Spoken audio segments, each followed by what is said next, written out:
1997, Belgium organises the 51st Nations Motocross event. This prestigious motocross event takes place on the 14th of September on the Nîmes track, near the French border where the 125cc Grand Prix was held last year.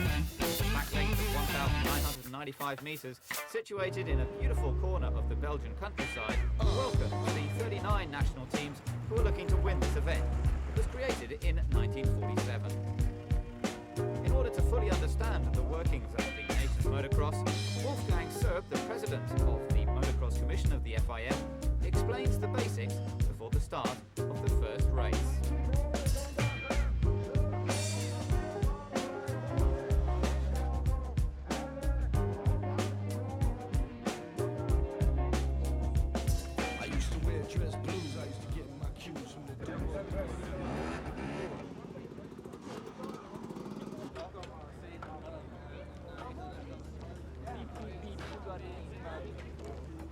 It's the biggest event we have per year. It's the championship of the teams. You will have the three best riders of each federation, of each nation taking part. One on a 125 bike, one on a 250 bike, and the third rider, we call it open class, might be on a 250 or might be on a 500. We have three races. The first one is a 125 and the open class for 30 minutes plus 2 laps. Then you have the 125 and the 250, and the third race is the 250 and the open class.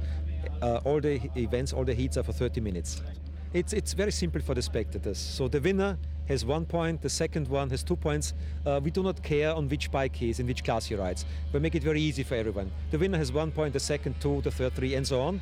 And finally, by the end of the day, we take the 5 best results of each country, and this is the final result. That's a very old race and it's a very, very great event. And it has always been the big fight, the big battle between the United States and the best European teams, and will be exactly the same on this weekend. So the big question is, will the United States win again, or might be one European team? It's the same like the Riders' Cup in golf, the big fight between the old world and the new world. At this event, the riders proudly display their national colours. For example, Marnie Verts riding for Belgium in the 125. But the team which is the favourite to win is that of the United States. The Americans are the reigning title holders and have won the event 14 times in the last 16 years. My name is Jeff Hemming. I'm riding for the United States team. I'll be riding bike number 3 on Kawasaki. U.S. champion this year? Yeah, U.S. Supercross champion and motocross champion. How many times did you race the Motocross of the Nations? This is my 6th time. Hi, my name is John Dowd, and I'm 32 years old. I'm riding for USA, riding a Yamaha. I'm bike number 2, and this is my first time here doing this race, so a little nervous, but hoping for the best. Yeah, my name is Steve Lampton from USA, riding number 1 here, and 2-time national championship back at home in USA, and this is my 3rd year on the MXdN Nations team, and we won it last year, and hopefully we can win it this year, and feeling good. Against the Americans, the European Motocross team, which is one of the favourites of the paper, with 3 riders who count amongst the best in the world.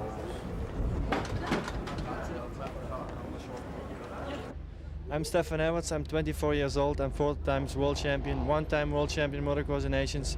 I'm riding for the Belgium team, number 8, and together with Marnie Berwitz and Joël Smets. Well, I am Marnie Berwitz, I'm running for the Belgium team Motocross of Nations. I'm running with a 125 Suzuki. I have number 7. Yeah, my name is Joel Smets, I'm riding for Team Belgium on the Husaberg bike number 9.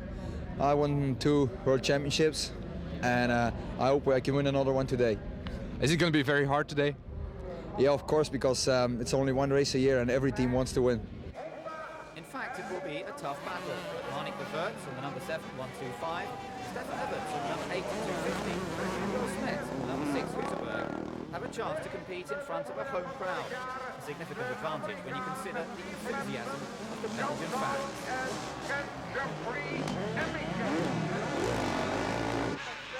On the French side, Frédéric Bollet is this year the solo representative of the team, which took 2nd in 1996. Sebastian Tortelli and Yves de Maria are injured. Frédéric Bollet is therefore joined by Frédéric Vial and David Willemin. For Germany, Pit Beirer is entered alongside Ben Eckenbach and Jochen Jasinski, whilst Italy enters their 125cc world champion, but riding a 250. Alessio Chiodi teams up with Andrea Bartolini with the 400 Yamaha and Claudio Fiorucci with the 125. The Before getting into the competition, let's do a lap of the Nîmes track with Frédéric Bollet. Alors nous voilà partis donc sur un tour du circuit de Nîmes, un circuit qui était très arrosé par rapport à la poussière, puisqu'il ne fallait pas qu'il y ait de poussière, donc les manches de l'après-midi, il faisait très beau ce jour-là. Donc nous voilà donc dans le premier virage très important, puisque c'est après le départ. Là on remonte avec deux sauts très techniques et on rentre dans une partie qui est relativement lente, mais qui était tout en dévers, donc très technique, avec des petites pierres qu'on peut apercevoir sur le circuit.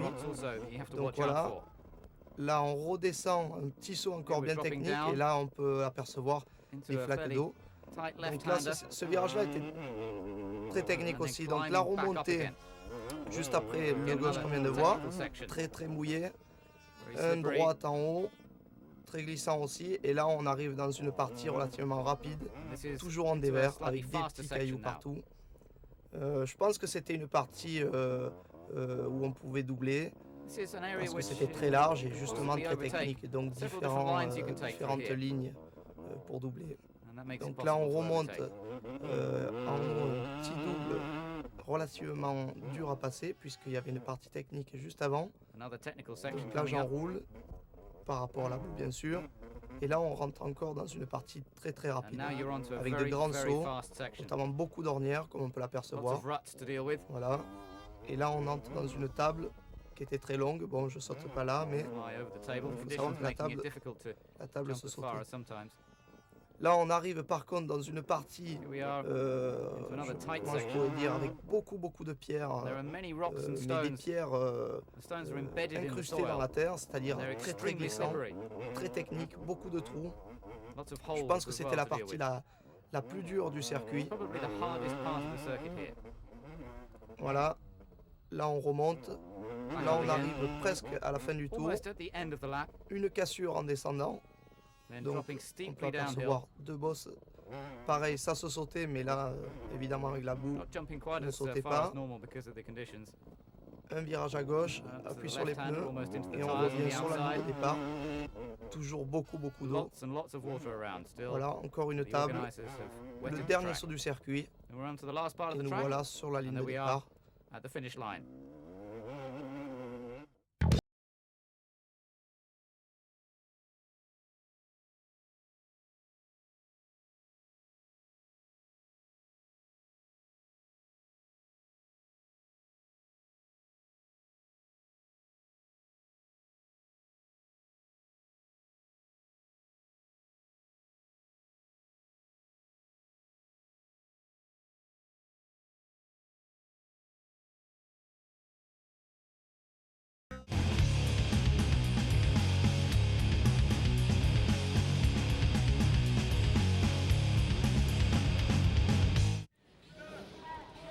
In front of a big crowd, estimated at 31,000 people, coming from every European country, the first of 3 races on the day's programme puts the riders on the 125s up against the riders of the open category.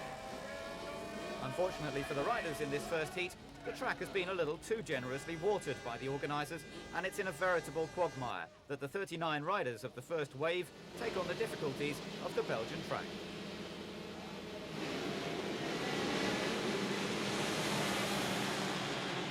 At the start, it is the British rider Kurt Nicol on the number 43 machine who takes the initial advantage.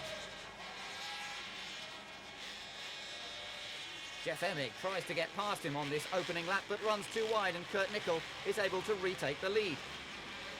While British rider Nicol stays clean, his pursuers rapidly become camouflaged. But that's not the worst of it. It is vital to get out of the mess created by the inevitable blockages of the first lap.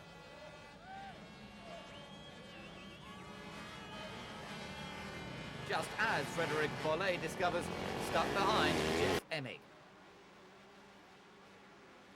On this first lap, Kurt Nicol benefits from the clear track in front of Daryl King and Jeff Emig. But the New Zealander Daryl King makes a small mistake and falls, which allows Kurt Nicol to further increase his advantage over his immediate rivals.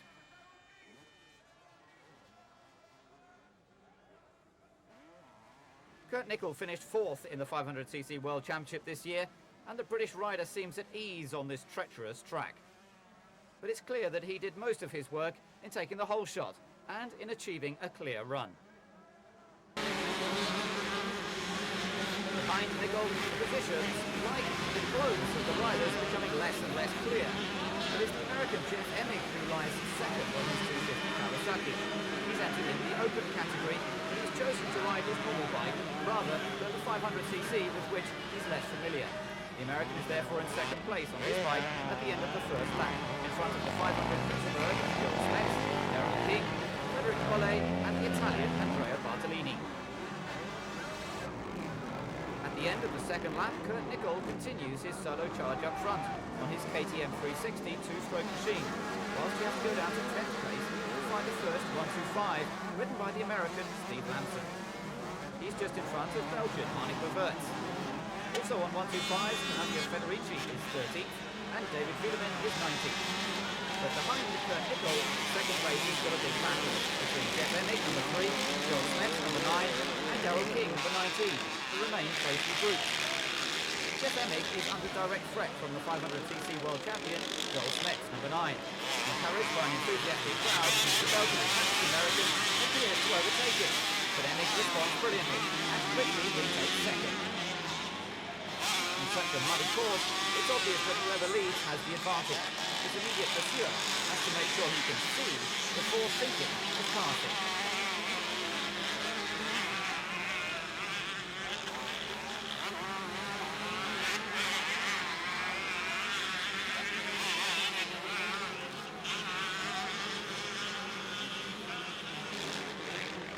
Behind Emig and Smets, Darrell King, number 19, has been caught by Frederic Collet, number 6. Collet has been forced to remove his mud-coated goggles, but that does not lead him to attacking King immediately and to overtake him at 4th place until the 6th of the 14 laps of this first race. The Frenchman is in great form and even seems capable of catching Joel Smets.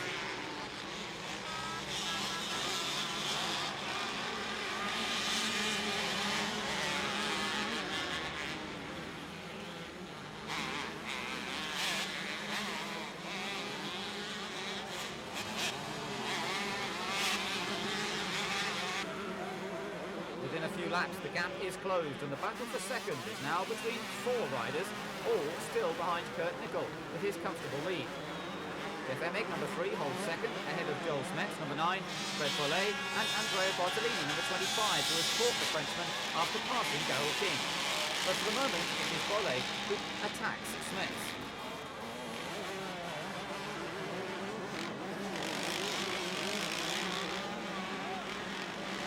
Belgian decides to remove his goggles as he passes the stand, but he loses a little bit of control, and Bolle takes advantage and overtakes. Joel Smets recovers from his moment, but comes under attack from Bartolini. The Italian gets stuck in a rut, and he loses contact with the group after a minor fall. As this is happening, Bolle has grabbed 3rd place behind Jeff Emig, while Joel Smets, now 4th, lost some distance to the Frenchman and American.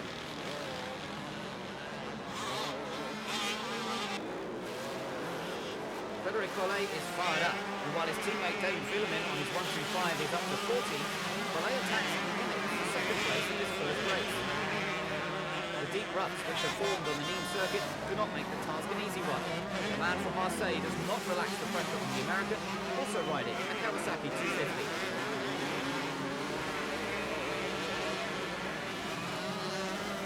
However, on such a tortuous surface, a mistake is always possible, and Bolle is about to lose the benefits of his magnificently ridden race.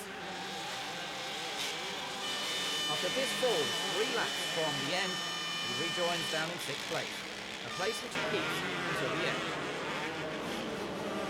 Jeff Emig is therefore relieved of serious pressure for 2nd position.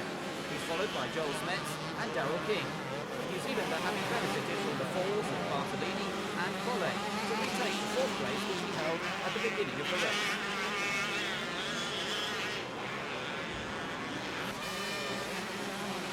In the final lap, Kurt Nicol has reduced his pace a little to make sure it reaches the finish, and is almost caught by the trio backwards for 2nd. Nicol takes victory in the Great Britain in his 3rd race, just ahead of Jeff Emig for the United States, Joel Smets for Belgium, and Darrell King for New Zealand. to lead the shift with Andrea Bartolini, from France represented by Frederic Bollet.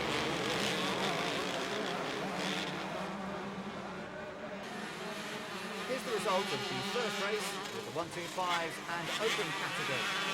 Kurt Nickel, the winner, the end of 14 laps from Jeff Emig and Joel Smets, Darrell King, Andrea Bartolini, Frederic Bollet, Peter Johansson and Claudio Federici.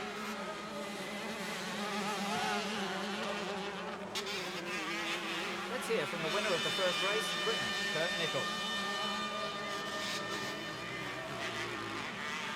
I knew before the race I had to take a whole shot, and it wasn't a really difficult race. Once I had a 5-6 second lead, then I could just look behind watching the other guys fighting it out, and for me it was not the most difficult race I ever had. Jamie got a good result as well for the 125, so you know, maybe a 94 is coming back again. It would be a miracle, but it could happen. Joel Smets is third, while Monique Reverts is 10th on the 125 for Belgium. Yeah, I'm a little bit disappointed because I knew I was faster, I think, than Jeff, and maybe I could catch up to Kurt. Nobody knows, but I'm now, after 10 minutes after the race, I feel pretty happy that I still made third, and Monique did very well on the 125, so I think we really still have all our chances. Jeff Emig finished second, while Steve Lamson on the 125 could do no better than 21st because of a fall. Englishman Kurt Nickel, he was riding just awesome, you know, and he got out front and wheeled away. And Joel Smets on the 4-stroke, he was on me the whole race. I mean, I was riding a really wide bike, you know, so that he couldn't get by. But, you know, I tried 100%, and I'm very happy to have the finish that I do now. Before watching the second of the three races, let's return to the Belgian team, which has the chance to compete on home territory. Stefan Everts, Monique Reverts, Joel Smets count on unconditional support from their fans, and it's an aspect that must not be discounted. Is it special to ride just in front of your public? Yeah, it's very special. It's the first time in those 8 years I'm riding in my own country, Motocross of Nations, so you know, it gives you an extra motivation, and you can always do a little extra in the race. Do you think it's going to afraid the Americans? I don't know, you know, the American team looks very strong, and they have a lot of confidence, I mean, and also a lot of experience, so I don't know, it takes of course a little luck to win the Motocross of Nations, and but I think we make good chances this year.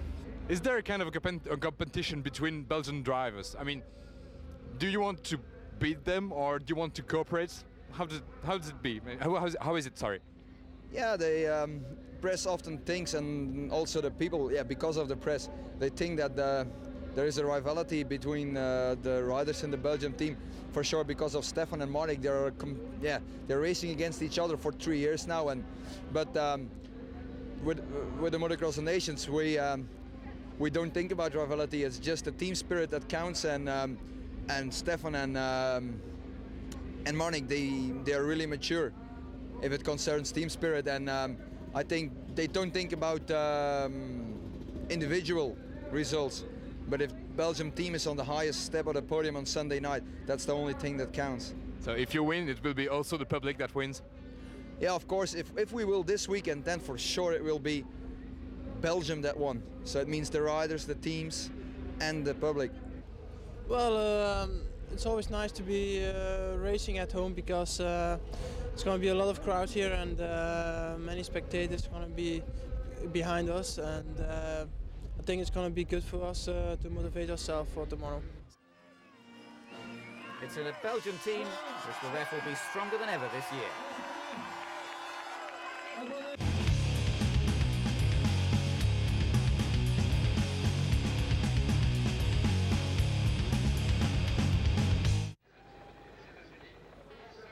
After the first of three races, Great Britain lead the overall ranking with 12 points, thanks to the victory of Kurt Nickel and the 11th place of James Dobb on the 125.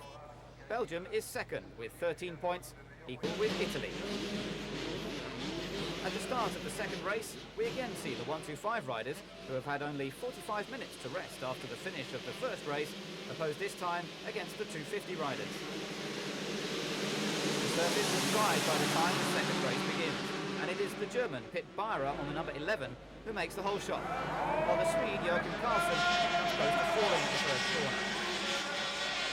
Barra and his 250 Honda lead the first lap ahead of Alessio Chiodi, number 24, the Italian fresh from winning the 125cc world title, but riding in this event on a 250 Yamaha.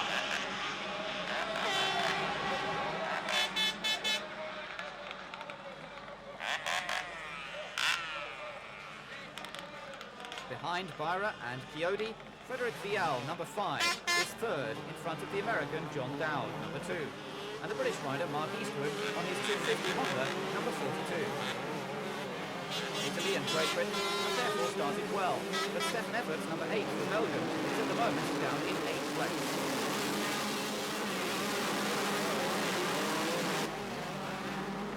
As in the first race, the man who makes the best start is able to pull away rapidly and consistently increase the gap to his rivals.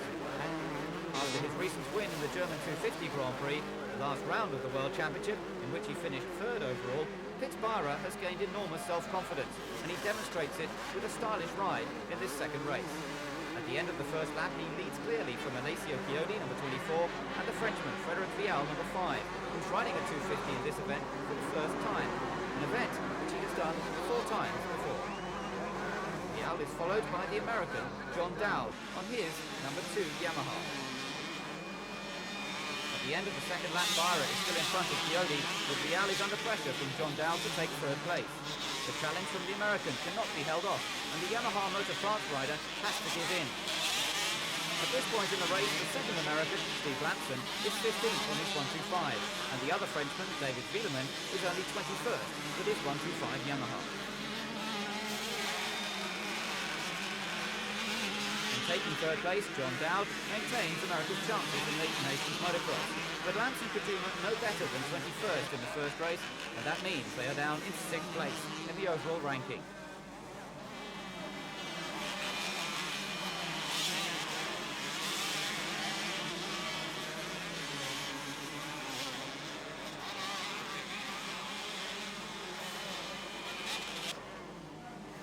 Behind Frederick Vial, number 5, the recovery of Stefan Everts is watched closely by the 31,000 spectators present on the Nîmes circuit.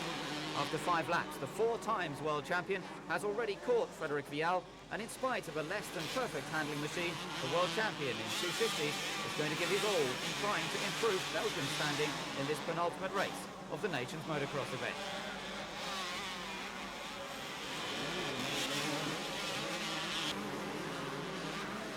Frederick Vial and Stefan Everts catch John Dowd as they do battle, and the Belgian is not hanging around and looking for a chance to overtake the Frenchman, who is valiantly defending his position.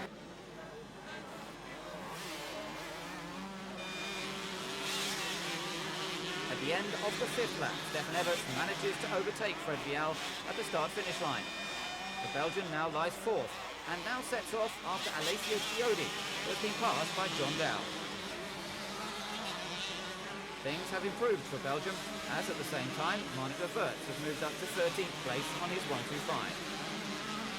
But Great Britain remains well placed, as their 2 representatives are 6th and 7th in the race.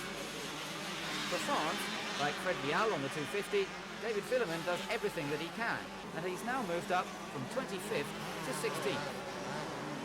While Fred Vial drops back behind Stefan Everts, it is now the Italian Alessio Chiodi, number 24, who has to fend off the assaults of the reigning 250 world champion. The 125 world champion fights bravely, but he also has to submit to the determination of Stefan Everts, carried by the support of the enthusiastic crowd.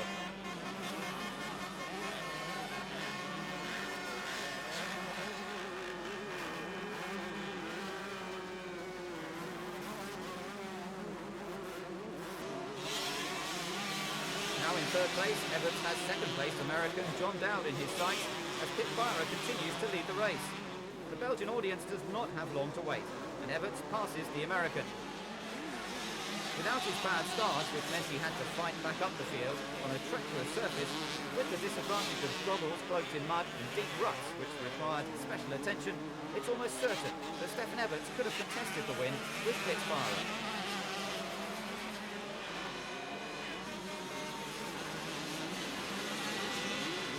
The Belgians may have some regrets, but less than the Americans, who are seeing their hopes of repeating their 1996 victory vanish in the second race. Being passed by Vial, John Dowd, number 2, is forced to retire with a mechanical problem, with as in the first race, could do no better than 14th on his 125.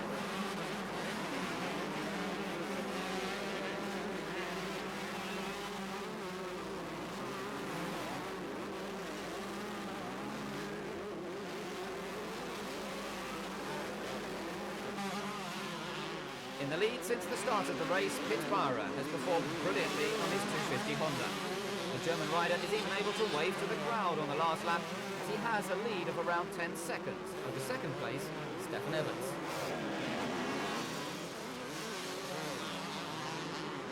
Unfortunately for the German, his teammates are further back. In the race, Ben Eckenbach on the 500 was only 25th, and Jochen Jasinski on the 125 took 13th. In this race, Jasinski takes 17th place and is only the 8th 125 home. At the end of this second race, and in spite of Pitt-Barra's win, Germany is only 6th in the nation's points. But that only goes to show the quality of Barra's riding, and he will be a serious candidate for the 250 world title next year on his factory 250 Yamaha, prepared by Team Rinaldi and riding alongside the American Talon Volan.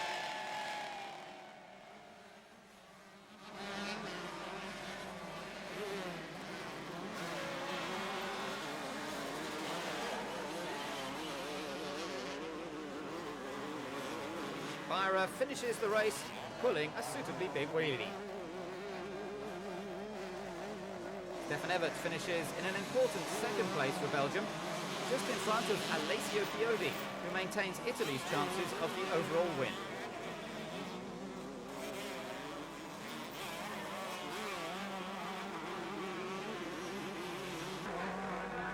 Here is the classification of the second race for the 125 and 250s. Won by Pitt-Barra from Stefan Everts and Alessio Chiodi. Let's hear from the winner of that race.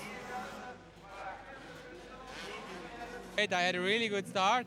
Was a little bit dangerous to going inside that first turn, but I saved it, so then I was going smooth and easy. I thought it gave me a lot of confidence to race so close to Stefan last week in Galdorf. So I know if somebody want to beat me, you have to go really fast. This kept me really easy and smooth. I didn't make so many mistakes.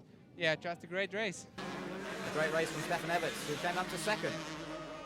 Yeah, I took a very bad start, and the first straight here so much full of mud, and you know, I got all the mud on me, and it was pretty hard after. I didn't rode relax. I rode a little tense. My arms started pumping, and you know, I did many little mistakes, but I managed to finish second. And the third race, I'm going to try to win.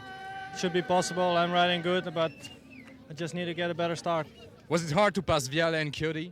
Yeah, very hard. You know, it's already so difficult to make a pass here, and then when you pass them, you just can't pass them, and you know they can pass you back on the same time. So it's really, really difficult. Confident for victory? Yeah, I have the confidence. Joel rode pretty good in the first motor, so we just have to try and finish as good as possible. We see Claudio Federici, who obtained a good result with his 125 in 9th place. Let's hear from his teammate Alessio Chiodi, who finished third behind Pitt-Barra and Stefan Everts. The 125 world champion is a little tired. I'm a little bit tired because this year I'm very much race. Nothing. I'm very happy. Italy is very well placed. Yeah, today is very good. Me, Federici, and Bartolini, a very good team. Thank you. The Italian team is well placed as it is sharing the points lead with Belgium and Great Britain with just one race to go. But Belgium has to thank Monique de Verts for a great performance as well on the 125. But on the end of the second heat, I was going better and better. If I didn't crash in the second heat in the first corner, I think I could be closer. Did you expect to be in front of Lumsden? Well, that's what they want. The team wanted that I did good, but only for one heat actually. But now I did 2 heats good, so I'm very satisfied. And the public? Well, it's always better to ride for your own public. It's more motivated always, and I thank the public for that. What are you going to do? Here is the general classification before the start of the last race. 3 countries are sharing the lead: Great Britain, Belgium and Italy. France is 4th, while the USA is down in 9th place. Before going on to the final race of the Nations Motocross between the 250 riders and those of the open category, Joel Smets entered on a 610 four-stroke and Pit Byra on a 250. Tell us about the relative strengths and weaknesses of the machines. Ook de eerste tussenresultaten, de eerste oefentijden kunnen doorgeven. Hier komt So Joel, you're world champion in 500cc and you're one of the only pilots here to have a four-stroke. How does it feel? It feels really good. It's exciting to ride a four-stroke, and actually I'm not the only one. I think we are 5 or 6 on a four-stroke on a big thumper, and I think the people enjoying it very much, because yeah, it's a race in the race. So it's not only the battle for the first place, but it's also a little bit of battle, yeah, between the 2 and the four-stroke. So it's really exciting. Some people say that the four-stroke is slower, and here you do the fastest time. Yeah, I think I won 2 championships on my four-stroke on my Usabug, and Jackie won one on a four-stroke. So you can see the Yamahas have been winning GPs. So yeah, I think I proved in the past many times that a four-stroke isn't slow at all. So you're kind of, it's a contradiction to people who say that 250 is the main category. Yeah, I think that's only said by stupid people, I think, because yeah, open class is really tough class, and we have small bikes, small 2-strokes, we have big 4-strokes, we have small 4-strokes, we have a little bit of everything, and I think this weekend again we will see that we are still competitive. What are the big differences between a 2-stroke and a 4-stroke? I mean, handling, engine, how does it work? Yeah, the main difference is in the character of the engine. So like a 2-stroke is a little bit more, has a little bit more aggressive, nervous power compared to the 4-stroke. It's a little bit smoother from the bottom on low RPM, and then it pulls really hard. So I think that's the main difference. So, Pit Byra, you're one of the fastest pilots in the world on a 250cc, and 250cc is considered as the top class. Here, it's a 500 who's got the best lap time. Isn't that a bit strange? Yeah, maybe. Everybody say the 250 is the top class, but for sure the 500 guys, they go really fast. Especially Joel, he's racing really good and really fast. So yeah, I'm not sure that it's so easy to beat the 500s tomorrow on this track. It's not that strange because it's a really typical motocross track with many uphills, so they can use the power they have. And also that the slippery turns, it's very good to use a 4-stroke, because if they close the throttle, the bike goes very heavy in front, goes low, so it's easy to turn, which is pretty important on this track, power and the good handling, and then the 4-stroke is not that far away from a 250 motocross.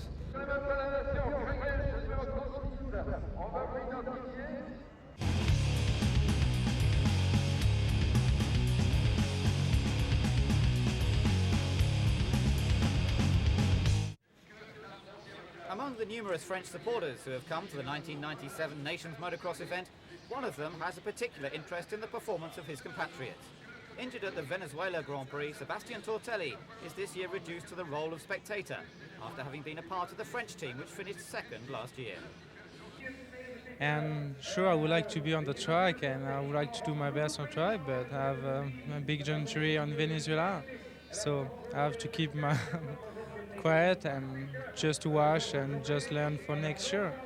And what I hope is, I will be ready for next year. That's what I want. It's a very exciting Motocross Nations. Yeah, very exciting. All the country is almost in the same point, so I think it's very nice race. And for the first time of the few years, the US is not on the top of the level, so I think it's good for all the European country. Who's your favorite? My for sure the French guy, and Nohasi is riding well, but okay, that's a hard race, and there are some other good riders, and Belgium, England, and I think Italy have good riders too, so the best nation will win, and we'll see after. Before the start of this final race, France does not have much chance of winning the 51st edition of the Nations Motocross. France is down in 4th place behind Great Britain, Belgium and Italy, who will dispute victory in the last race, which puts the 250 riders up against those of the open category. The 250 riders have only had 45 minutes to rest between races, and physical conditions will play an important role in this last race.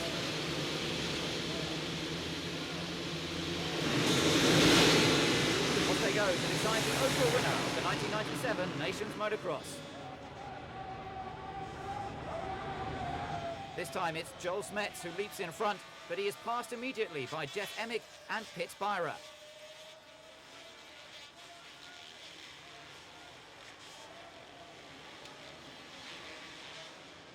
The American sets off on this first lap in the lead, but he is immediately under pressure from Pitt Byra, who is in tremendous form and apparently unbeatable today.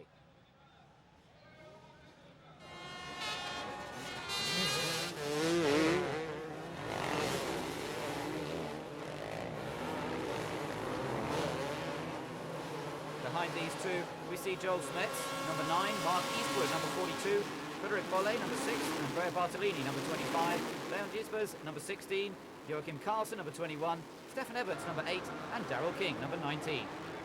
Up front, Jeff Emig has no intention of letting Byra pass. The champion of Supercross and Outdoor 250 in the States has the edge over the man who finished third in the 1997 250 World Championship.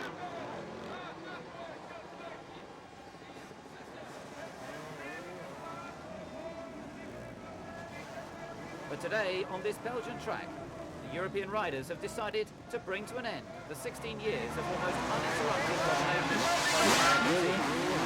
And Jeff Emig, number 3, has to resign himself to admiring from afar the demonstration that Pitt Byra gives as he pulls away in the lead.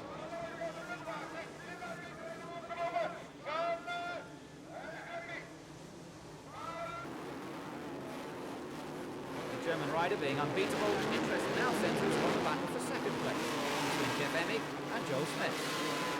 The Belgian rider is about to profit from a mistake by the American to overtake before the end of the second lap. The Belgian fans can display their joy as this second position, combined with the 6th place of Stefan Everts, would be enough for Belgium to win. But it's not over yet, as Italy with Andrea Bartolini and Great Britain with Mark Eastwood are equally well placed. And only 2 laps have been completed out of a race which lasts 30 minutes plus 2 laps.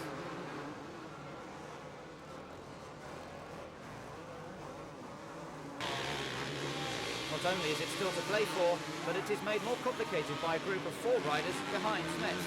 Jeff Emig is there, followed by Frederic Bolle, number 6, and Joachim Carlsen, number 21, and Stefan Everts, number 8, who's a little further back.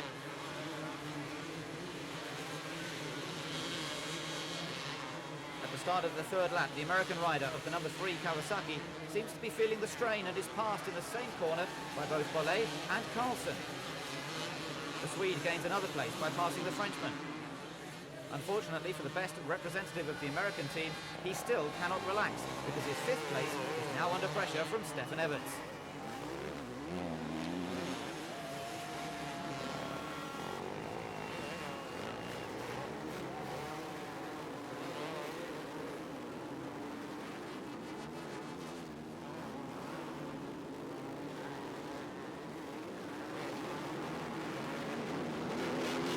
The American rider will not hold the Belgian off for long, and yet Emig makes the same mistake at the same place. It allows Stefan Everts through before the end of the 3rd lap. That means Stefan Everts takes advantage and goes through into 5th place. On the 4th lap, the 3 riders who dispatched Emig so easily have now caught up with Joel Smets. The Belgian rider on the 4-stroke 500cc Husaberg is going to have his work cut out to stay ahead of the 3 250 2-strokes, literally clambering all over him. Starting with Joachim Carlsen, running a great race after finishing 4th in the preceding event. Behind him, Fred Bolle maintains his good form, and of course the 250 world champion Stefan Everts is not hanging around.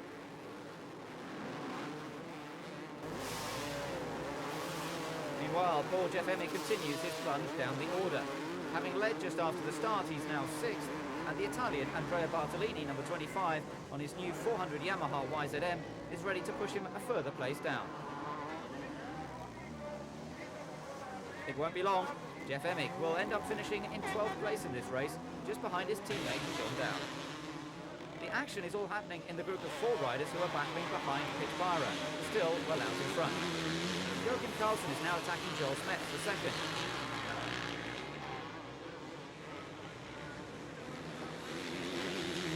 As he did earlier with Emming and Bollé, the Swede makes a great move down the inside of the Belgian 500 rider and snatches the lead of this group, chasing Pitbara. Nobody is in a safe place in this group, as is shown by Frédéric Bollé, whose attention is on trying to pass Joel Smets, and he completely fails to see the second Belgian rider, Stefan Everts, come up on him. Everts waits for the opportune moment and passes the Frenchman over a jump, moving him up into 4th place behind Byra, Carlsen and Smets. It's clear that the 4 times world champion is not going to stop there. With 3rd and 4th places, barring a disaster, the Belgians have the trophy in sight. Marquis to the best place of the British riders is in around 10th place. Italy remains stuck in 6th place after having passed Emming. That's to say that the Belgian team is the only one that has 2 world champions in 1997 in the one race. A double 500cc world champion in Joel Smets and a quadruple world champion, of which 3 were consecutive 250 titles and the other was the 125 title with Stefan Everts. This team, which also includes Monica Verts, previously won the title for Belgium in 1995 and is well underway to do it again in 1997.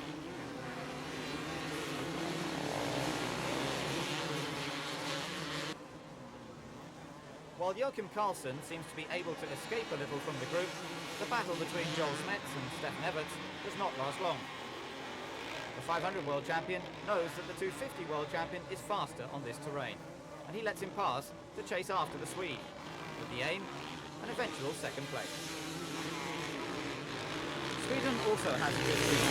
Carlsen was 4th in the 2nd race and is currently 2nd in this last race.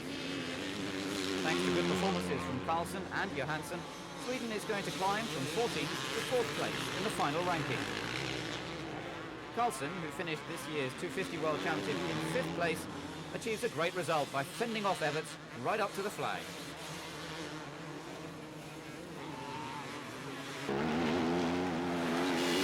Behind Pitbara, still impressing everybody with his lead in this 3rd and final race of the day, Carlsen and Everts still battle over 2nd, but the Swede maintains the advantage.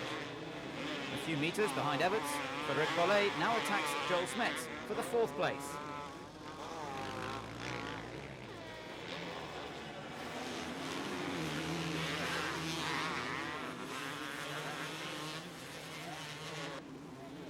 The Frenchman almost overtakes Smets thanks to a great piece of riding over a jump.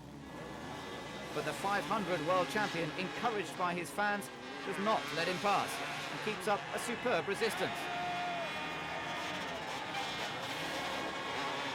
Bollé's efforts to get through eventually will not be rewarded, as Frédéric Vial only finishes 25th in this race and France ends up only 5th overall in the end.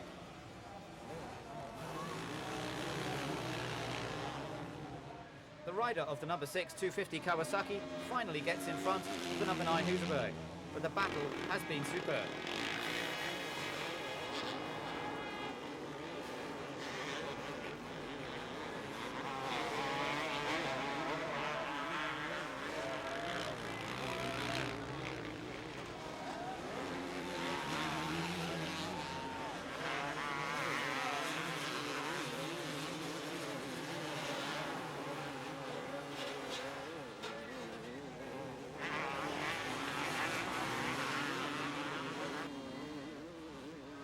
With his 2 majestic wins, Pitbara has been the dominant rider this weekend, but unfortunately for him, it's a team gain, and his 2 teammates have not competed at the same level. Thanks to Pitbara, Germany finishes in 6th place overall. But the heroes of the day are definitely the Belgian riders, who win the 51st edition of the Nations Motocross event, in front of their home crowd. The same team composed of Joel Smets, Stefan Everts and Marnik Verts was 3rd last year and won the event in 1995. The 2nd win of these 3 men therefore gives Belgium its 11th success since the event's inception in 1947.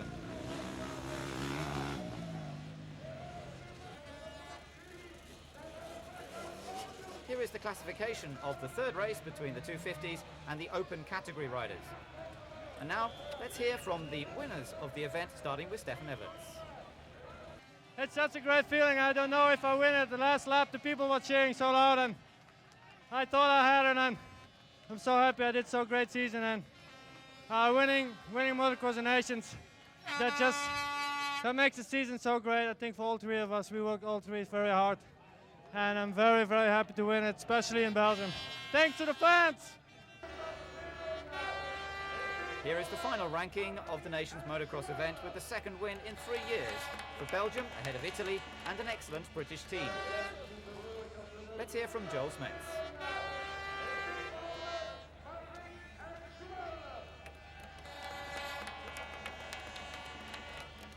The trophy back to Belgium. Yeah, I don't know what to say. It's Roger, merci. It's ça arrive. It happens. Maybe once in 20 years that Motocross of Nations is in Belgium, and if you can win in front of your own crowd, it's amazing. I don't know what to say. It's the happiest day of my life, I think. Are you going to celebrate? What do you think? In front of a delighted crowd, Stefan Everts, Joel Smets are joined by Marnik Beverts on the podium. The 125 rider is very happy. Of course, in own country it's always good to win, but I was a little bit scared about the 125, but it went good and guys did everything they could, so I'm really happy. And happy for the public as well? Yeah, because if you see spectators, it's good for the motocross, everything is okay now. Even if Germany finishes only 6th in the Nations Motocross, Pit Barra is one of the heroes of the day thanks to his fantastic double. So, Pit Barra, this is a perfect day for you. Yeah, what can I say? I had another good start. This time I was only third, but I know I have to pass that other guy really quick, and I had really good lines, so I passed Emmig and Scholz Metz first or second lap. And after that, it was just easy pulling away. I can't believe it. How does it feel to be the fastest pilot of the world today? Just great. I mean, the impressions from last week were incredible to win in Germany, but now winning again, because everybody said, yeah, you have extra motivation in Germany, but now I'm in Belgium and winning again. It's so beautiful. All the spectators are so great today. Yeah, it's great. The trophy is back in the old world. What do you say? I'm happy for that. I think some of Americans think we don't know how to ride a bike, or we don't even know what it's looking like. But yeah, today it was very difficult for them, and I'm happy we won. The World Championship riders, they work all year really hard, and I think they are always good enough to beat some Americans, and yeah, I think also congratulations to Belgium. As Pit Barra mentions, the Americans are sometimes somewhat condescending about European riders, but since they have become more involved with the World Championship, as in the case of Talon Voland and Mike Brown in the 250s, or Bob Moore in the 125s, they're realising that the Europeans are not as bad as they would like to think. In any case, the Belgian team performed brilliantly, and Stefan Everts, Joel Smets and Marnik Beverts thoroughly deserved their victory in the 1997 Nations Motocross. Italy finishes in an excellent second place thanks to good performances from the group consisting of Claudio Federici on the 125 and Bro Bartolini on the 400 YZM and Alessio Chiodi, the 125 world champion, who competed on this event in the 250.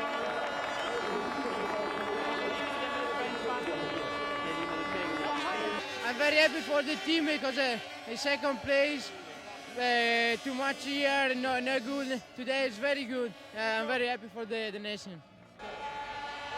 Third place for Great Britain is a big surprise, even if they were the winners in 1994 with Kurt Nickel, Rob Herring and Paul Mallin. Only Kurt Nickel remains in this year's team, besides James Dobb and Mark Eastwood, and the 500 rider is particularly happy with the result.